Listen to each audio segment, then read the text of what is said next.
Fala galera, voltei pelo 3G pra gente ver se fica bacana. Eu tava usando o Wi-Fi aqui, mas o Wi-Fi não tá muito bom hoje aqui no prédio. Então vamos ver se com o 3G eu consigo transmitir a parte 2 legal. Eu tô fazendo com vocês a revisão de direito tributário sobre o Código Tributário Nacional e os principais assuntos do CTN que caem nas provas de concurso.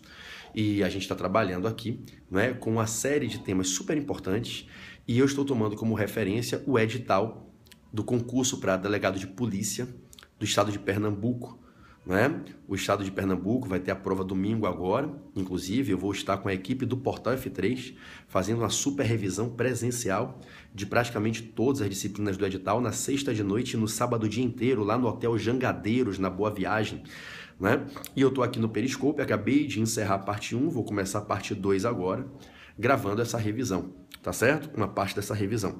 Então, eu vou aqui apontar para o computador, ó, vou inverter aqui a câmera, só um segundo. Aqui está o programa do concurso de tributário para delegado de polícia, esse aqui é o edital do concurso. Eu bati a parte 4, Código Tributário Nacional, Normas Gerais de Direito Tributário, parte 5, e vou começar agora a parte 6, ó, que é a obrigação tributária. Deixa eu puxar aqui, ó. A parte 6, ó, é obrigação tributária, conceito e espécies de obrigação tributária, estão vendo? 6.1. Depois o 6.2 é fato gerador e hipótese de incidência. 6.3, sujeitos ativo e passivo. 6.4, solidariedade. 6.5, capacidade tributária. 6.6, domicílio. 7 já é crédito. Eu vou tentar avançar o máximo que eu puder no item 6. O 6, volto aqui em cima, começa com obrigação tributária e vai até domicílio tributário. E essa é a pauta para que a gente consiga fazer a transmissão. Espero que vocês assistam, que vocês gostem. São assuntos que estão no edital de qualquer concurso. Galera que vai fazer o exame de ordem está no edital do exame de ordem. Bruno, não se liga esse ar-condicionado aí, parceiro. Deixa eu botar aqui o telefone no suporte, apoiar. Você que está me assistindo ao vivo, eu vou pedir a você que, se você puder, compartilhe com seus seguidores a transmissão, convide a galera para a aula, tá? Para a gente poder divulgar o máximo de pessoas que seja possível esse nosso bate-papo, tudo bem? Essa aula está sendo gravada aqui do estúdio Clark Kent, no Portal F3, no Rio de Janeiro. E eu acho que todos vocês já me acompanham, né? Já conhecem o meu Instagram, @PedroBarretoPortalF3. Inclusive, é lá que você pode mandar mensagem, mandar um direct no @PedroBarretoPortalF3. Tudo bem? Então, quem puder, convide os seguidores, como fez meu grande amigo Sami Mariano, um querido irmão, convide os seguidores e vamos começar o bloco 2, tá legal? Vou começar a falar agora sobre obrigação tributária, legislação tributária e obrigação tributária. Vamos lá? Bloco 2, vamos lá. Sem mensagens, hein, galera? Sem mensagens agora, para não travar. 0 mensagem.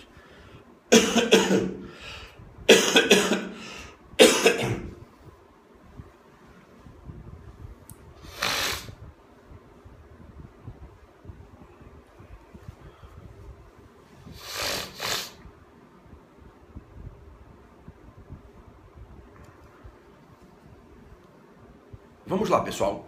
Começamos o bloco 2. A gente viu no bloco 1 que a Constituição determina que lei complementar nacional elabore as normas gerais para que dentro delas cada ente federativo construa a sua legislação tributária. O que significa falar em legislação tributária? Gente, legislação tributária é a expressão que a gente utiliza para que designemos o conjunto das fontes normativas, as fontes que trazem normas de direito tributário dentro da esfera de cada ente da federação. Cada ente constrói a sua legislação tributária própria e a legislação é o conjunto das fontes normativas. Quando eu falo da legislação tributária do estado da Bahia, eu estou falando do conjunto das fontes normativas construídas pelo estado da Bahia para normatizar as relações tributárias que envolvem o estado da Bahia quando o Estado da Bahia exerce sua competência tributária e age cobrando os seus tributos. Quando eu falo da legislação tributária do município de Cachoeiro do Itapemirim, eu estou falando do conjunto de fontes normativas construídas pelo município de Cachoeiro do Itapemirim para normatizar as relações tributárias que ocorrem quando Cachoeiro do Itapemirim está exercendo sua competência tributária municipal usando os seus tributos. Quando eu falo da legislação tributária da União, eu estou falando do conjunto de fontes normativas que a União edifica para apresentar as normas que regem as relações tributárias que surgem quando a União exerce sua competência tributária e age cobrando os seus tributos. A legislação tributária é, portanto, uma expressão que designa algo maior do que a lei tributária. A lei é uma espécie desse conjunto de fontes que, todas juntas, formam a noção mais ampla de legislação. É como se eu te dissesse que legislação é a caixinha, é o baú. E lá dentro existem as fontes, a lei, os tratados e convenções internacionais em matéria tributária, os decretos e as fontes normativas complementares, secundárias, como portarias, circulares, instruções normativas, convênios, pareceres, decisões administrativas que têm eficácia normativa. Então, preste atenção. Legislação tributária é um gênero que abrange o conjunto das fontes normativas. As fontes normativas são as leis, os tratados e convenções internacionais, os decretos executivos editáveis pelos chefes dos poderes executivos e as fontes normativas complementares. Essas últimas abarcando todas aquelas fontes infralegais que ficam abaixo das leis e não se confundem com os decretos. Portarias, circulares, instruções normativas, pareceres, decisões administrativas a que se atribui eficácia normativa, convênios, etc. O conceito de legislação tributária está no artigo 96 do CTN. O artigo 96 ensina que a legislação tributária compreende as leis, os tratados e convenções internacionais, os decretos e as normas complementares. Tudo bem? Tudo ótimo. Bom, quando cada ente federativo constrói sua legislação tributária, obedecendo às normas gerais oriundas de lei complementar nacional, dentro dessas normas produzidas na legislação tributária de cada ente, é que esse ente federativo vai exercer a sua competência, tentando arrecadar o seu tributo, e quando pessoas praticam fatos típicos para que incidam os tributos, esses fatos geram as relações jurídicas obrigacionais tributárias, e a gente pode dizer que o ente federativo, de acordo com o que é autorizado pela sua legislação tributária, exerce a sua competência tributária para poder arrecadar os seus tributos. Bom, quando o ente federativo está exercendo a sua competência tributária, a gente diz que a gente está diante de uma relação jurídica obrigacional tributária. A relação jurídica obrigacional tributária que envolve, de um lado, o ente federativo na posição de sujeito ativo, em regra, ele, e do outro lado, alguém que, em regra, é um particular, na condição de sujeito passivo. A relação jurídica obrigacional tributária, a obrigação tributária, como é apelidada de uma maneira simplificada, a obrigação tributária, ela surge quando o ente federativo, em regra, é ele, está exercendo sua competência tributária para tributar alguém que em regra é um particular, que ficará no polo passivo da relação tributária. Então, o que é a obrigação tributária? O que é a relação jurídica obrigacional tributária?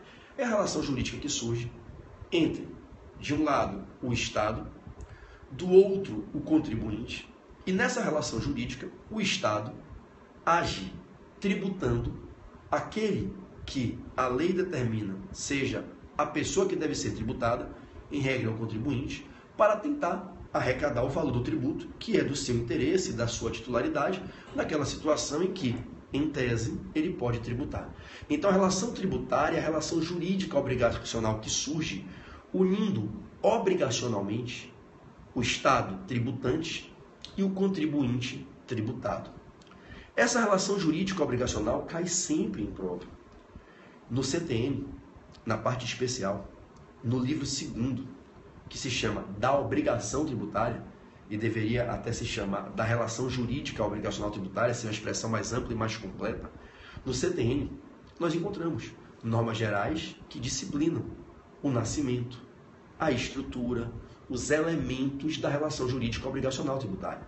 O CTN, na sua parte especial, o CTN, no seu livro 2º, lá no título 2 da obrigação tributária, dentre os artigos 113 a 138, 113 a 138, apresenta as normas gerais para a relação jurídica obrigacional tributária, ou, como o legislador preferiu chamar, economizando na linguagem, as normas gerais que vão cuidar da obrigação tributária.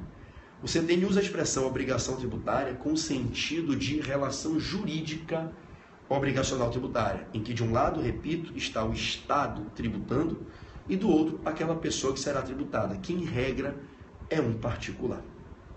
A relação tributária, que é a relação obrigacional que surge quando o Estado está tributando alguém, ela tem, gente, muitas semelhanças com a relação jurídica obrigacional de direito privado. É dizer, vai existir um fato que gera ela, ou seja, a relação tributária não nasce do nada. Ela nasce a partir da consumação de um fato, que é o fato que dá gênesis a ela, que é o fato gerador dela. Então, assim como numa relação jurídica obrigacional privada, civil, consumerista, trabalhista, a relação tributária também tem um fato que gera ela, um fato que é o fato gerador, o acontecimento que dá surgimento e estruturação a ela. Então, eu tenho que estudar qual é o fato gerador da relação obrigacional tributária. E, sendo uma relação jurídica obrigacional, ela vai ter, como qualquer outra relação jurídica obrigacional precisa ter, ela vai ter sujeitos, que ora a gente vai chamar de sujeito ativo, ora de sujeito passivo, e vai ter as prestações, o objeto. É dizer, no âmbito da relação jurídica obrigacional tributária, eu vou ter a figura do sujeito ativo, exigindo da figura do sujeito passivo que o sujeito passivo, cumpra prestações em favor do sujeito ativo. Então, a relação jurídica obrigacional tributária, ela surge a partir de um fato gerador dela, e surgindo, ela se estrutura com os elementos subjetivos, sujeito ativo e passivo, e objetivos, as prestações. E é isso que a gente tem que dominar para a nossa prova. E é sobre isso que o CTN fala, traz normas gerais, estruturantes, regulamentares, para disciplinar esses elementos. Então o CTN vai falar com a gente sobre o fato gerador, vai falar sobre o objeto, as prestações, que a gente vai aprender aqui a chamar de obrigação principal e obrigação acessória, e sobre os sujeitos, ativo e passivo. Eu vou procurar sintetizar da melhor maneira possível para você os aspectos, os assuntos que mais são indagados em prova a respeito dessa temática. Tudo bem? Vamos lá. Primeiro, fato gerador. O que é o fato gerador da relação tributária? O fato gerador, minha gente, é o acontecimento consumado que tipifica a hipótese descrita na lei criadora do tributo como sendo a hipótese de incidência da norma tributária. Se aquela hipótese cogitada pelo legislador, descrita na lei como hipótese de incidência da norma tributária, acontece, se materializa, se consuma na prática, convertendo-se, deixando-se de ser uma mera hipótese cogitativa no campo legal para ser um acontecimento concretizado e consumado na vida real, eu passo a deixar de ter uma mera hipotetização, uma mera cogitação especulativa e abstrata para ter um acontecimento real, fático, consumado. Fato é o acontecimento consumado. Se esse acontecimento consumado é exatamente igual àquilo que se cogitou na lei, quando a lei descreveu hipotetizando, cogitativamente, se alguém oferir renda, se alguém prestar serviço, se o poder público fizer obras que gerem valorizações nos imóveis dos particulares, quando ocorre um fato típico, igual, típico para aquela hipotetização que o legislador estipulou, ocorrido o fato típico, a norma tributária incide sobre o fato, e esse fato de imediato gera a relação jurídica obrigacional tributária entre o ente federativo titular da competência, em regra é ele, e aquela pessoa que a lei que instituiu o tributo designa que seja o sujeito passivo. Então, como é que nasce a relação tributária? Com a ocorrência do fato gerador. E o que é o fato gerador da relação tributária? É o fato típico para a hipótese de incidência da norma tributária, hipótese essa descrita na lei instituidora do tributo. Então, quando a lei cria o tributo, a lei descreve a hipótese para a incidência desse tributo e diz qual é a norma desse tributo. Então, a lei diz, se você for proprietário de imóvel, incide essa norma exigindo 2% sobre o valor venal do imóvel, devendo o proprietário pagar no local X até a data Y, à vista ou em X parcelas, sob pena de se aplicar multa de tantos por cento. Então, a lei descreve a hipótese para que incida a norma do IPTU e descreve a norma do IPTU com seu quádruplo conjunto de elementos estruturantes. O elemento subjetivo, quem paga, quantitativo, base de cálculo e alíquota, quanto paga, espacial e temporal, onde paga, quando paga. Então, a lei descreve a hipótese de incidência e a norma jurídica de regência, que rege o fato típico. Se a hipótese virar fato, e o fato é realmente típico, é igual ao que se hipotetizou, a norma incide sobre o fato, e quando a norma incide sobre o fato, é uma norma tributária, é uma norma compulsória, o fato de imediato gera a relação jurídica obrigacional tributária. E é a partir desse fato, que é o fato típico para a hipótese de incidência, que a consumação é a concretização no campo dos fatos reais, consumados e exauridos, daquilo que a lei descreveu hipoteticamente, cogitativamente. Quando ocorre o fato típico consumado, eu posso dizer que a norma tributária incide, como é uma norma compulsória, a mera incidência da norma sobre o fato típico faz com que esse fato seja de imediato gerador da relação jurídica obrigacional tributária. É assim que se gera uma relação tributária, com a ocorrência do fato típico. Independe de qualquer diálogo entre o Estado e o contribuinte, não depende de acordo de vontade, de consentimento. A obrigação tributária não tem natureza contratual, convencional, ela não passa pela análise do elemento vontade. O elemento volitivo é desprezível no campo das relações tributárias. Então, o surgimento da relação jurídica obrigacional tributária se dá com a mera ocorrência do fato gerador. E o fato gerador é nada mais do que o fato típico para a hipótese de incidência da norma tributária, hipótese essa descrita na lei tributária. Tudo bem? Tudo ótimo. Surgida a relação jurídica obrigacional tributária pela consumação do fato gerador, essa relação tem objeto e sujeitos. Qual é o objeto de uma relação jurídica obrigacional tributária? Gente, a gente agora faz referência às prestações. Aquilo que o sujeito passivo deve cumprir em prol do sujeito ativo. As prestações, os deveres, o objeto. No direito tributário, a gente faz uma divisão bifronte, dual, dicotômica, para a gente avaliar o objeto, as prestações na órbita da relação tributária. No âmbito da relação tributária, a gente diz que o objeto, a gente diz que as prestações se subdividem em dois grupos. De um lado, os deveres de pagamento. Do outro, os deveres de procedimento, de comportamento. Os deveres de pagamento, que tem natureza pecuniária, intuito pecúnia, a gente apelida como sendo obrigação principal. A outro giro, os deveres de procedimento, os deveres de instrumentalizar comportamentos, emitir uma nota, escriturar um livro, declarar a origem de uma renda, a gente chama de obrigações acessórias. Daí se dizer que no campo da relação jurídica obrigacional tributária, o objeto da relação tributária, ou seja, o conjunto de prestações, se divide em duas facetas: as obrigações principais e as obrigações acessórias. Não é que uma seja mais importante que a outra, não, isso foi só um apelido, uma linguagem que se quis atribuir para fazer uma distinção de algo que é visivelmente diferente. Uma coisa é dever de pagar, uma coisa é dever de comportamento, que não envolve pagamento, entrega de dinheiro. Então, o legislador chamou de obrigação principal tudo aquilo que é dever de pagamento. E chamou de obrigação acessória tudo aquilo que, não sendo dever de pagamento, mas sendo um dever jurídico, seja dever de procedimento, de comportamento, dever de instrumentalizar a conduta, dever instrumental, obrigação acessória. É por isso que a gente diz que na relação jurídica obrigacional tributária, a gente pode ter a obrigação principal e a obrigação acessória.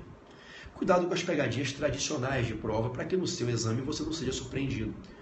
A obrigação principal, ela consiste em tudo que é dever de pagar, não somente dever de pagar tributo, também e evidentemente dever de pagar tributo, mas não apenas dever de pagar tributo.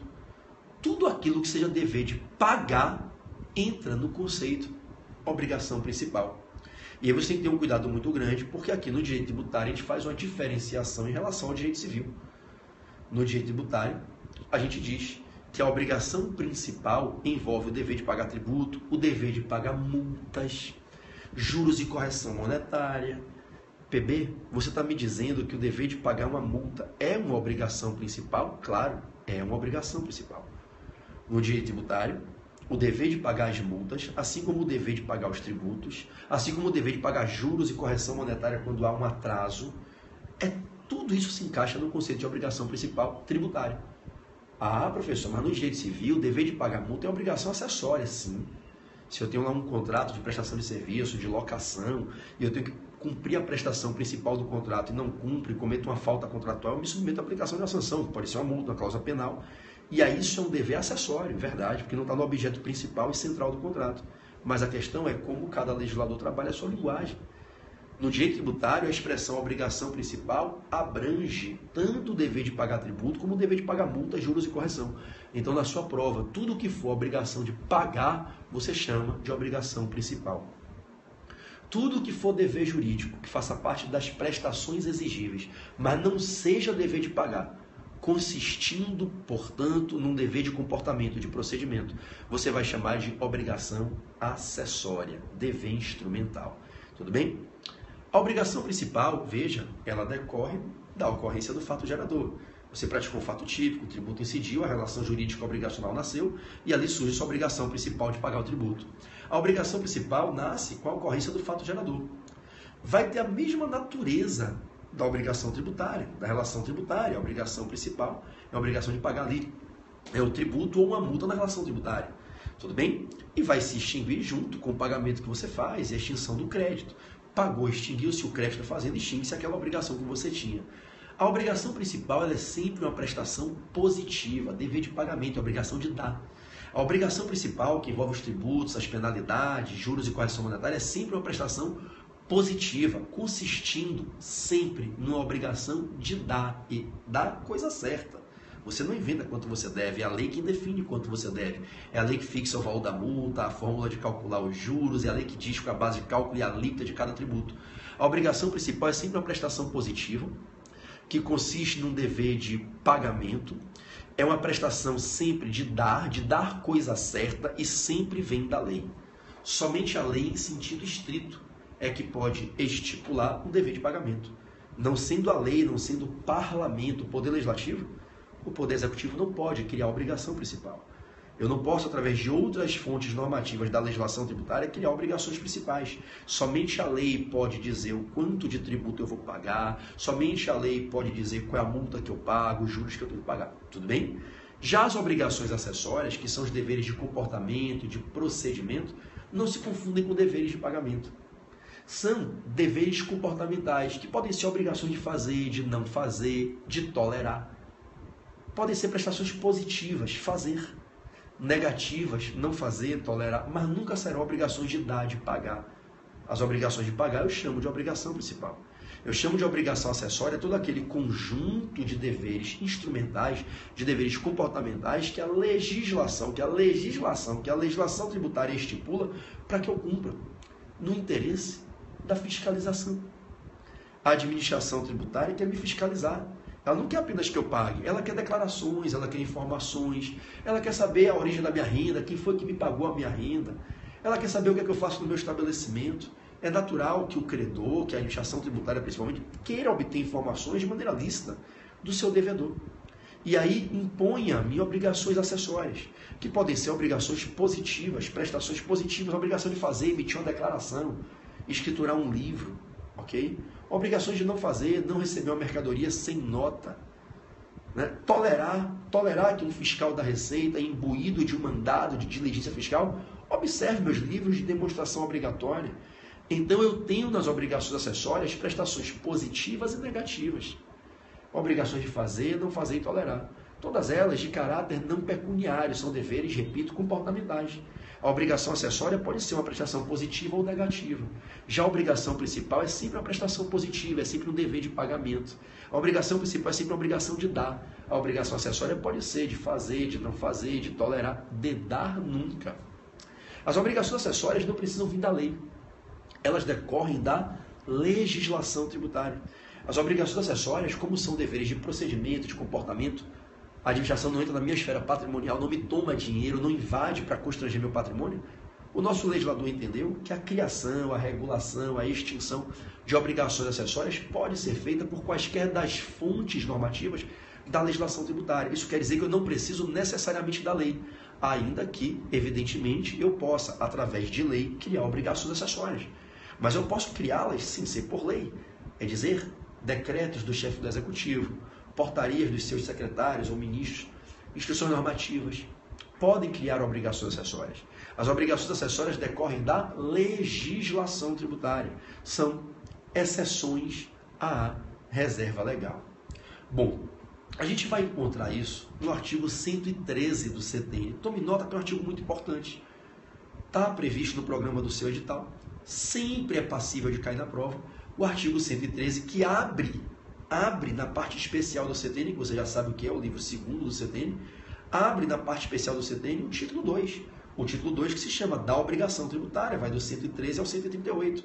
E o 113 conceitua a obrigação tributária no que tange ao objeto, às prestações. O 113 diz a obrigação tributária é principal ou acessória. E aí vem o parágrafo 1º conceituando a obrigação principal e o parágrafo 2º conceituando a obrigação acessória. Então o parágrafo 1º vai dizer que a obrigação principal nasce com a ocorrência do fato gerador, decorre do fato gerador, né? E vai ter a mesma estrutura, a mesma natureza da relação tributária e vai se extinguir juntamente com o crédito dela decorrente. Né? Tem caráter pecuniário, envolve os tributos e as penalidades, etc. Já o parágrafo 2º do 113 do CTN vai dizer que a obrigação acessória decorre da legislação tributária. E você já entendeu pelo início dessa aula que a legislação tributária está no artigo 96 o conceito. O 96 do CTN dá o conceito de legislação. A legislação tributária compreende fontes normativas complementares. Então, observe que as obrigações acessórias decorrem da legislação tributária. Podem ser prestações positivas ou negativas. Estão sempre ligadas à ideia da fiscalização. É o poder público, a administração tributária, fiscalizando o contribuinte, pedindo informações para combater os crimes de sonegação, para proteger a arrecadação. Na sua prova, obrigações acessórias estão ligadas à ideia do poder de polícia, à ideia da fiscalização para proteger a arrecadação. Professor, e se o contribuinte não cumprir as obrigações acessórias? E se houver a chamada inobservância às obrigações acessórias? Gente, havendo desrespeito, desobediência, havendo inobservância às obrigações acessórias, o que você vai testemunhar é o fato de o administrado, de o contribuinte, desrespeitar os mandamentos previstos na legislação. Ele pode submeter a sanções, a multas, penalidades pecuniárias. Então, a administração tributária pode aplicar penalidades pecuniárias. A administração tributária pode aplicar multas em razão do descumprimento das obrigações acessórias. Se o administrado, se o contribuinte não cumpre as obrigações acessórias, ele pode e deve, eu diria, ser sancionado, óbvio. É o poder de polícia da administração tributária. E quando a administração tributária constata que esse administrado não está cumprindo as obrigações acessórias, a melhor maneira de compeli-lo a cumprir é aplicando sanções. E aí a administração pode aplicar multas, penalidades pecuniárias, em razão da inobservância das obrigações acessórias.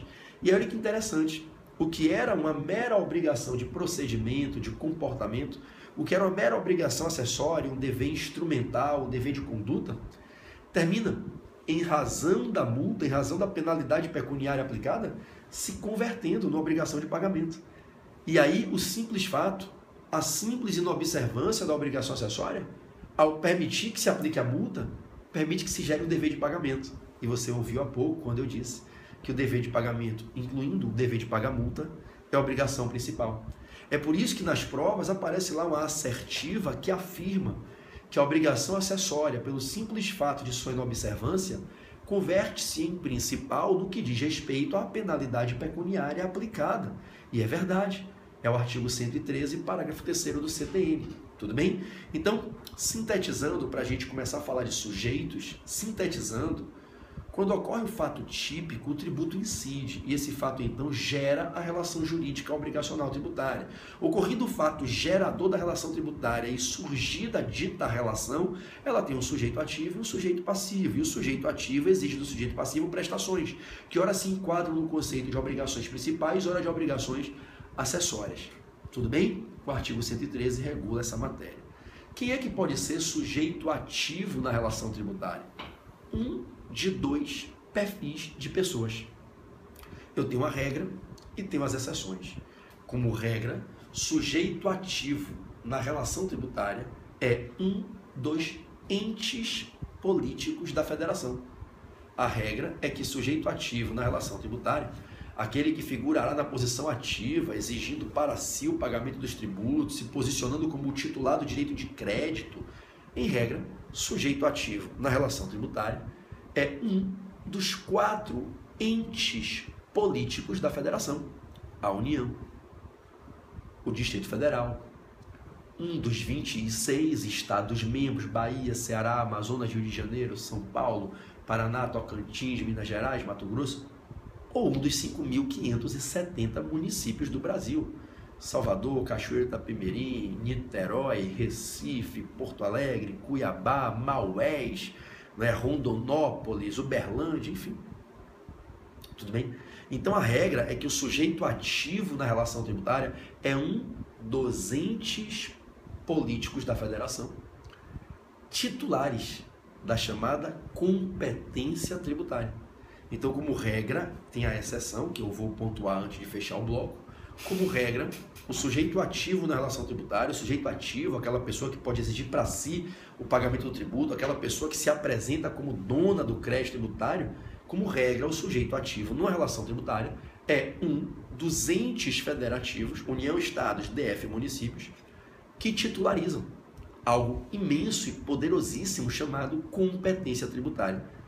Competência tributária é um nome muito forte que a gente usa para que designemos a titularidade plena que certo ente federativo, e somente um ente federativo, possui sobre certos tributos.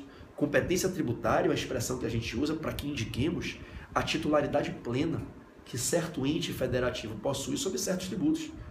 O constituinte distribui as titularidades dos tributos dentre os entes da federação. Cada ente recebe o seu quinhão nessa partilha constituinte. Cada ente com o seu quinhão.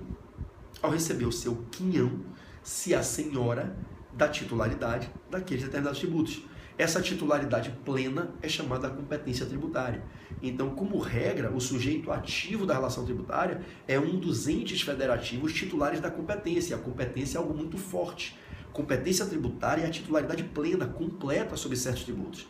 Essa titularidade plena envolve a soma de algumas prerrogativas sobre o tributo, algumas capacidades, que somente os entes federativos possuem, todas elas juntas. A destacar pelo menos 4 capacidades. Ter competência tributária é ter uma titularidade plena sobre certos tributos. E essa titularidade plena congraça, congloba, envolve, abrange o somatório de algumas capacidades. Dentre elas, a capacidade de instituir o tributo, a capacidade de legislar sobre o tributo, a capacidade de fiscalizar esse tributo e de arrecadá-lo. ILFA, ILFA. ILFA, instituir, legislar, fiscalizar e arrecadar. O ente federativo, União, Estado, DF e município, ele tem a titularidade plena sobre os seus tributos. E essa titularidade plena, que se apelida competência tributária, essa titularidade plena envolve o somatório dessas 4 capacidades.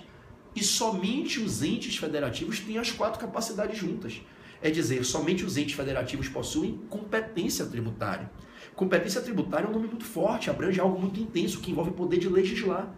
Competência tributária é a titularidade das capacidades de instituir, legislar, fiscalizar e arrecadar. E só quem pode legislar, meu amigo, é quem tem poder legislativo, União, Estado, DF e município. Então, os entes federativos são titulares da competência tributária, que é a titularidade plena sobre certos tributos, que o Constituinte concede. Titularidade plena essa que envolve, a prerrogativa de instituir, legislar, fiscalizar e arrecadar. E esses entes federativos é que, em regra, são os sujeitos ativos numa relação tributária. Todavia, excepcionalmente, numa relação tributária, eu posso ter como sujeito ativo alguém que não é dos entes da federação. alguém que não é um dos entes da federação, não tem titularidade plena sobre os tributos, não tem capacidade para legislar, para instituir o tributo, mas é alguém importante a quem o ordenamento jurídico concede a prerrogativa, a benesse de poder arrecadar tributos. O ordenamento permite que algumas pessoas se posicionem como sujeitos ativos excepcionalmente nas relações tributárias, sem que sejam entes federativos titulares da competência. São algumas entidades que se postam na administração pública ao lado dos entes federativos, recebendo a prerrogativa de também arrecadarem tributos. Ou seja, são entidades que ficam ali como um fisco é a palavra que apelida ao Estado tributando, um fisco paralelo, um fisco lateral, um parafisco. Ficam ao lado dos entes federativos, em regra na administração indireta.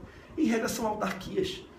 Então, quando eu permito que uma agência reguladora cobre uma taxa de polícia para retribuir o custo do poder de polícia fiscalizando agentes econômicos do setor regulado, essa agência reguladora cobrando uma taxa para ter essa arrecadação para ela, se essa arrecadação é para ela é uma entidade parafiscal. Ela não tem competência, porque ela não legisla, ela não faz lei, ela não cria aquela taxa, ela depende do Congresso Nacional, da União. Mas ela atua como uma autarquia cobrando a taxa para si.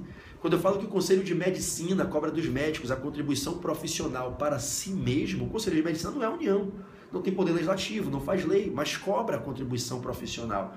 Quando eu falo do INSS arrecadando a contribuição previdenciária, se bancar a tese que ele arrecada para ele mesmo, para o orçamento do INSS, beleza, que tem controvérsia na doutrina quanto a essa destinação de receita, né? Na prática vai cair no mesmo cofre, a discussão é doutrinária, né? Eu entendo ele como uma entidade parafiscal. Então, existem as chamadas entidades parafiscais, que são entidades paralelas aos entes, entidades que são tão especiais que recebem do Constituinte esse beneplácito de poderem arrecadar tributos, mesmo sem serem entes da federação. E aí eu digo que pode ser sujeito ativo tanto um dos entes federativos como uma das entidades parafiscais. O apelido parafiscal é para dizer que ele é um fisco lateral, um fisco ao lado, um fisco paralelo para a fiscalidade. Tudo bem? Essas entidades parafiscais, todavia, cuidado, não possuem competência tributária. Lembra do que eu disse minutos atrás? Competência tributária é uma expressão muito aguda, muito forte, muito abrangente. Envolve a titularidade plena dos tributos, que abrange a aptidão para legislar.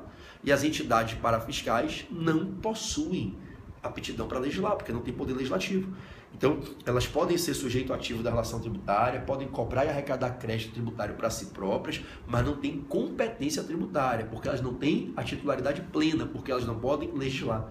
PB, e essas entidades parafiscais, quando são sujeitos ativos, qual é o nome que eu dou ao atributo que elas possuem sobre os tributos que arrecadam? Na doutrina, a gente criou o apelido capacidade tributária ativa. Capacidade tributária ativa. A gente diz que as entidades parafiscais possuem capacidade tributária ativa. Porque lembra que competência é a soma de 4 capacidades? ILFA, instituir, legislar, fiscalizar e arrecadar? As entidades parafiscais não instituem nem legislam, elas só fiscalizam e arrecadam. Só que essas 2 capacidades, fiscalizar e arrecadar, são suficientes para elas poderem ser sujeito ativo. Então elas possuem 2 das 4 capacidades, não possuem as 4, então não possuem competência, que é a soma das 4, mas possuindo 2 capacidades tributárias, já se posicionam como sujeitos ativos. Por isso a doutrina, para simplificar, para não inventar uma terminologia nova, falou que elas possuem uma capacidade tributária ativa. Então quem pode ser sujeito ativo numa relação tributária? Os entes federativos titulares da competência tributária e as entidades parafiscais titulares da capacidade tributária ativa, tudo bem? Uma última informação sobre sujeito ativo, cuidado com o item, com o tema do artigo 120 do CTN. Sujeito ativo está no 119 e no 120 do CTN, ok? 119 e 120 do CTN. Cuidado com o 120, que cuida da questão do famoso desmembramento territorial, desdobramento territorial. Né? Eu pego aqui no Rio de Janeiro municípios da Baixada, pego aqui Búzios e Cabo Frio, né? Pego municípios vizinhos que um dia eram um município só e se desmembraram, Goiás e Tocantins, né? Estado que se desmembrou. Gente, quando nasce um ente federativo novo, até que esse novo ente federativo que nasce desmembrado do ente mãe do qual ele veio, até que esse ente federativo novo construa a sua própria legislação tributária, convoque eleições, eleja parlamentares, redija suas próprias leis tributárias, ele não pode ficar sem tributar, porque se ele ficar sem tributar, ele não sobrevive, mas ele não tem leis tributárias próprias quando ele nasce. A atividade legislativa ainda vai se iniciar. Aí o CT ele traz uma regrinha transitória muito bacana, que vai dizer, o ente filho que nasce do desmembramento territorial, ele continua a usar, ele se subroga na legislação do ente mãe e passa a usá-la como se fosse a sua primeira legislação, porque até então era a legislação que se aplicava para todo mundo que está ali. E aí ocorre o fenômeno da subrogação legislativa. O ente filho se subroga na legislação tributária do ente mãe e passa a tributar usando essa legislação tributária do ente mãe. É como se ele tirasse uma cópia, uma xerox e dissesse, olha, estou me desmembrando de você, eu sou um novo município nascendo, estou pegando uma xerox de toda essa legislação tributária e trazendo como se fosse a minha primeira legislação. Então ele pega por empréstimo essa legislação do ente mãe e vai usar até que ele faça uma nova legislação própria.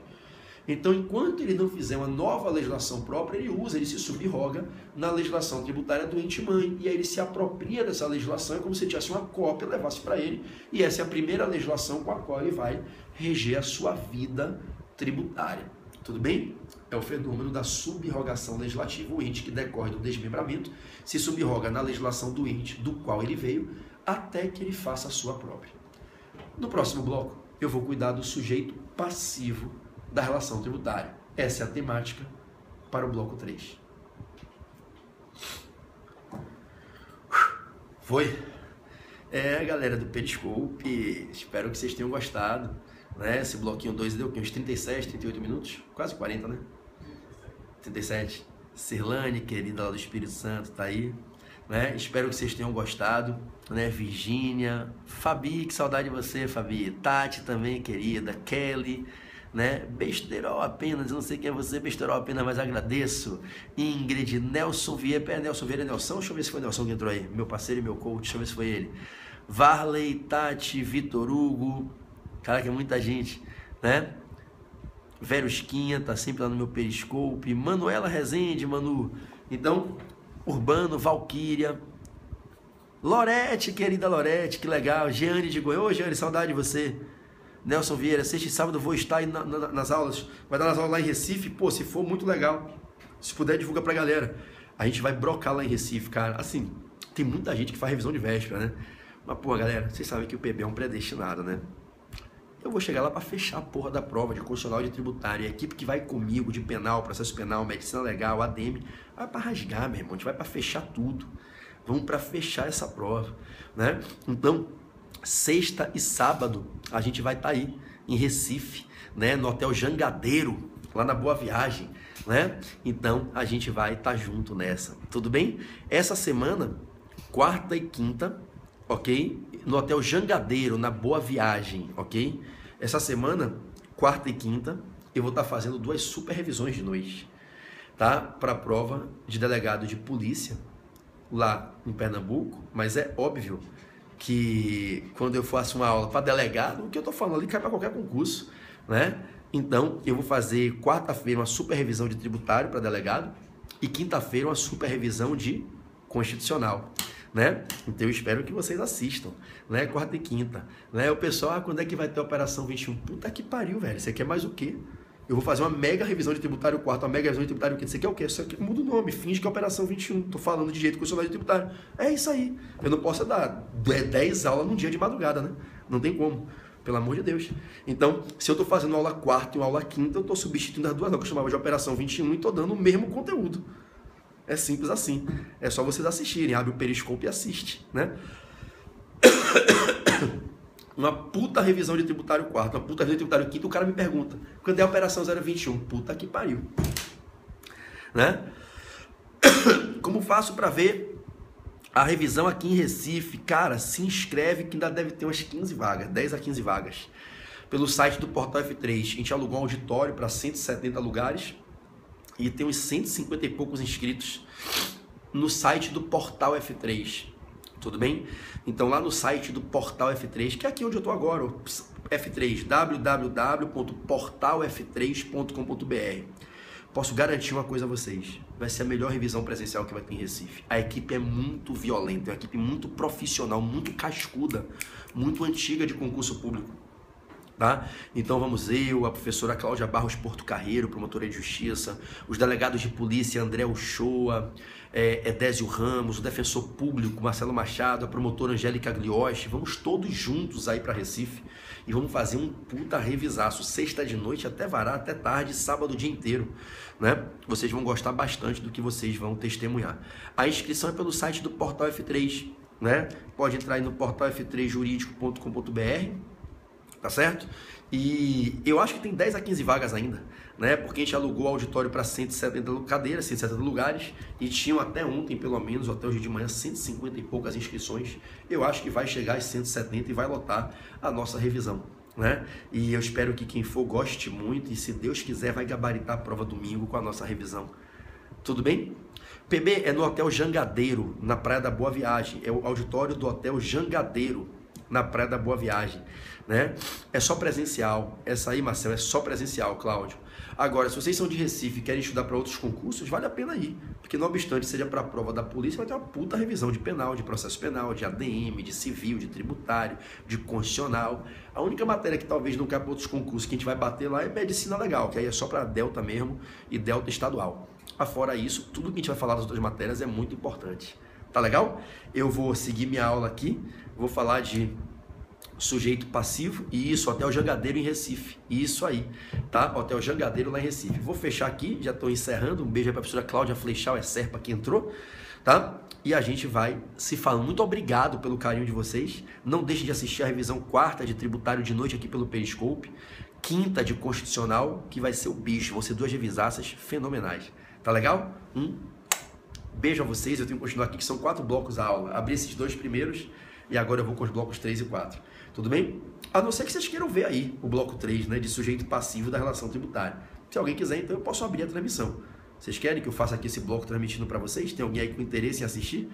Se tiver alguma almazinha aí querendo assistir, adoraria. Você quer assistir sim também, Valquíria? Marcelo? Então beleza. Vocês querem assistir mesmo? Então legal, então eu vou encerrar aqui e abro a transmissão de novo, tá certo? Obrigado, viu? Jô Lourenço aí, muito obrigado. Então, pô, galera, já que vocês querem assistir, beleza. Então, eu vou fechar essa e abro a nova transmissão, tá certo? E a gente faz o bloco 3 agora da revisão. Fechado? Vamos lá.